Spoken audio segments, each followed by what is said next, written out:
Assalamualaikum warahmatullahi wabarakatuh.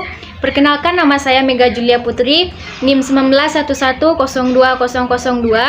jurusan Sejarah Peradaban Islam, Fakultas Adab dan Humaniora. Baiklah, saya di sini akan menjelaskan bagaimana materi tentang dasar-dasar ilmu politik.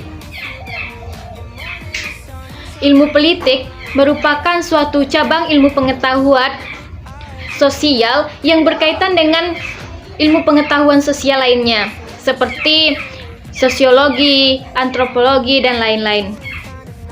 Dengan demikian, adanya keterkaitan ilmu politik dengan ilmu sosial yang objeknya adalah manusia sebagai anggota kelompok atau grup.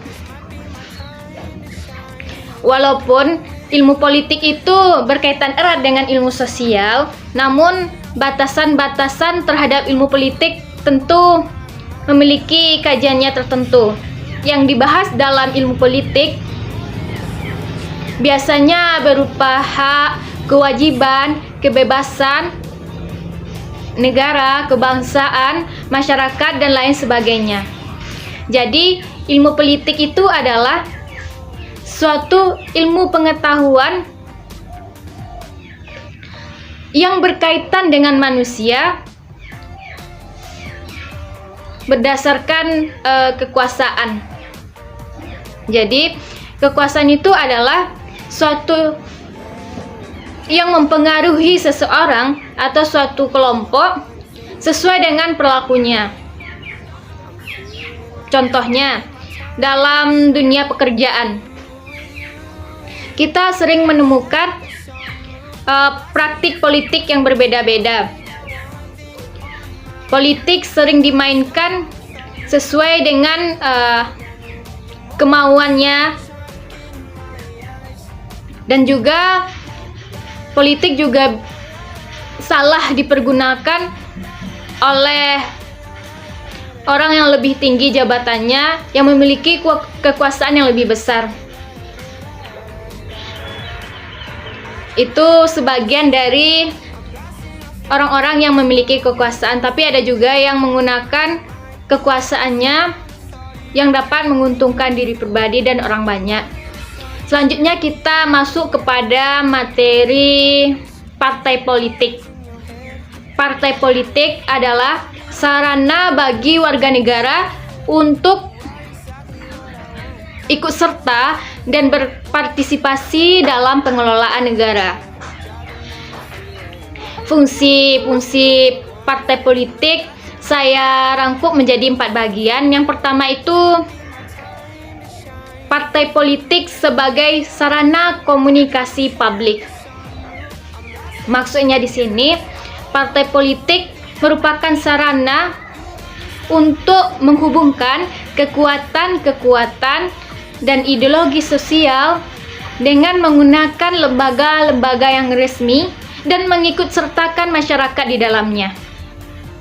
Atau secara sederhananya, fungsi partai politik di sini adalah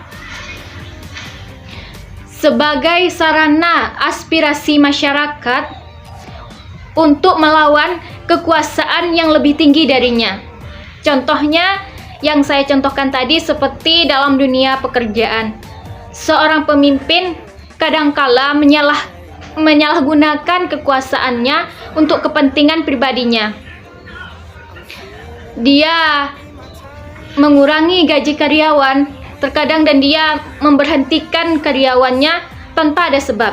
Jadi di sana partai politik bisa ikut serta membantu masyarakat terhadap masalah tersebut. Yang kedua, partai politik berfungsi sebagai rekrutmen politik. Maksudnya di sini, partai politik menyaring orang-orang yang berkualitas dan melahirkan kader-kader bangsa yang berkualitas. Yang ketiga, partai politik sebagai sarana partisipasi masyarakat. Partisipasi politik maksudnya. Jadi, partai politik ini dapat mengikut sertakan masyarakat di dalamnya. Maksud dari partisipasi politik adalah masyarakat ikut terlibat dalam kelembagaan negara, seperti dalam penentuan keputusan, penilaian keputusan, pelaksanaan keputusan negara. Yang keempat, politik sebagai kontrol politik. Maksudnya di sini, partai politik dapat mengatur masyarakat dan mengatasi masalah yang ada di masyarakat atau konflik-konflik yang terjadi di masyarakat. Jadi, dengan adanya fungsi politik, masyarakat dapat menyampaikan aspirasinya. Partai politik dapat membantu masyarakat dalam menghadapi masalah. Jadi, buanglah jauh-jauh karena mengenai partai politik ini akan merugikan negara kita, atau partai politik ini hanya untuk dirinya pribadi. Setelah dia berkuasa nanti akan lupa terhadap kita. Buanglah jauh-jauh pikiran tersebut. Dan intinya di sini, partai politik itu akan baik jika baik digunakan, maka akan membantu orang banyak. Namun jika digunakan dengan cara yang tidak baik, tentunya merugikan orang banyak. Kemudian lanjut kita materi HAM, hak asasi manusia.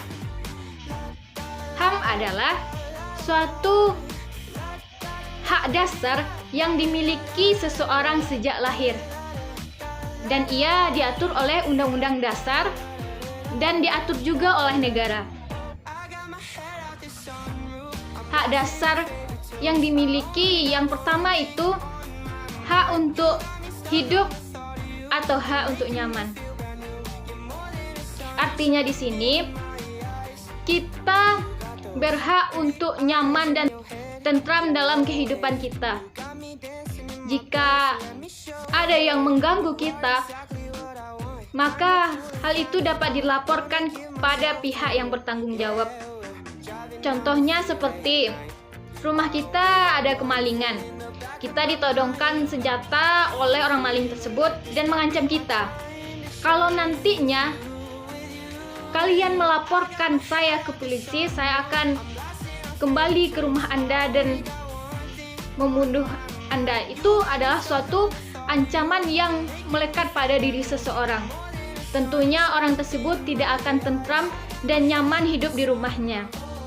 Jadi bagi yang ada yang seperti itu, sebaiknya dilaporkan saja kepada pihak polisi atau pihak yang bertanggung jawab terhadap masalah tersebut. Kenapa? Karena kalau dibiarkan terus-menerus, maka dia akan terus merajalela dan melakukan hal yang sama di tempat yang berbeda juga. Kalau kita laporkan kepada pihak yang bertanggung jawab, tentunya diri kita akan lebih nyaman dan orang tersebut akan ditangkap oleh pihak bertanggung jawab. Yang kedua, hak untuk berekspresi dan mengeluarkan pendapat. Kita sebagai mahasiswa, tentunya kita memiliki hak untuk mengeluarkan pendapat. Contohnya saja, dalam kampus kita mendapatkan fasilitas yang kurang mengenakan di kampus, sedangkan kita membayar UKT. Fasilitas itu tidak sesuai dengan apa yang kita bayar dan apa yang kita dapatkan. Oleh sebab itu, kita dapat mengeluarkan pendapat-pendapat kita kepada pihak kampus, dan agar bisa ditindaklanjuti oleh pihak kampus. Selanjutnya, yang ketiga,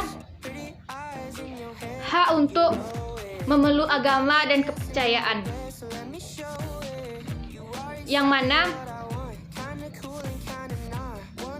kita sudah diberikan hak untuk memeluk agama dan kepercayaan kita masing-masing.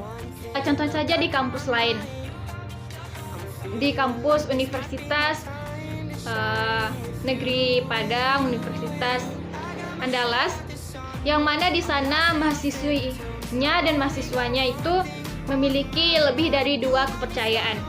Itu merupakan salah satu contoh hak untuk memeluk agama dan kepercayaannya masing-masing.